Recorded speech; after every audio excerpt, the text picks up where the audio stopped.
अगर आपने part 1 miss कर दिया है तो उसका लिंक डिस्क्रिप्शन में जरूर देखें। श्री कृष्ण की सलाह पर एक योजना बनाई।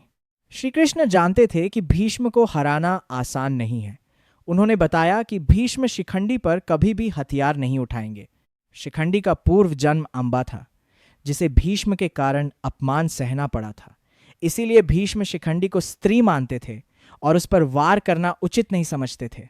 अर्जुन ने शिखंडी को अपने रथ के आगे खड़ा किया और भीष्म पर तीर चलाने लगे। भीष्म ने शिखंडी को देखकर अपने हथियार नीचे कर दिए। उन्होंने जानबूझकर अपनी रक्षा नहीं की। अर्जुन के तीरों से उनका शरीर घायल हो गया और वे बाणों की शैया पर गिर पड़े। ये उनका निर्णय था। वे चाहते तो युद्ध जारी रख सकते थे, लेकिन उन्होंने अपने अंत को स्वीकार किया। उनके पास इच्छा मृत्यु का वरदान था, इसीलिए वे तुरंत नहीं मरे।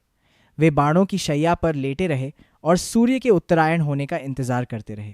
इस दौरान उन्होंने पांडवों को ज्ञान दिया, धर्म का मार्ग बताया और जीवन के महत्वपूर्ण सिद्धांत समझाए।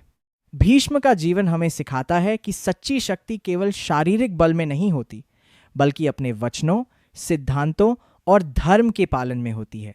उन्होंने अपने वचन को निभाने के लिए अपने जीवन का त्याग किया और अपने अंत समय में भी दूसरों को सही मार्ग दिखाया। भीष्म पितामह का यह निर्णय कि वे पूरी ताकत से युद्ध नहीं करेंगे, उनके महान चरित्र और उच्च आदर्शों को दर्शाता है।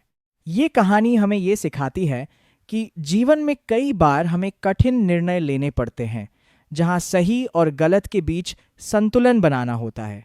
और सच्चा महान वही होता है जो अपने वचनों और धर्म का पालन करता है, चाहे परिस्थितियां कैसी भी हों। भीष्म पितामह आज भी सम्मान, त्याग और धर्म के प्रतीक माने जाते हैं।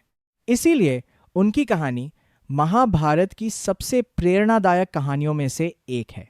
ऐसी ही और ज्ञानवर्धक कहानियों के लिए चैनल को सब्सक्राइब करें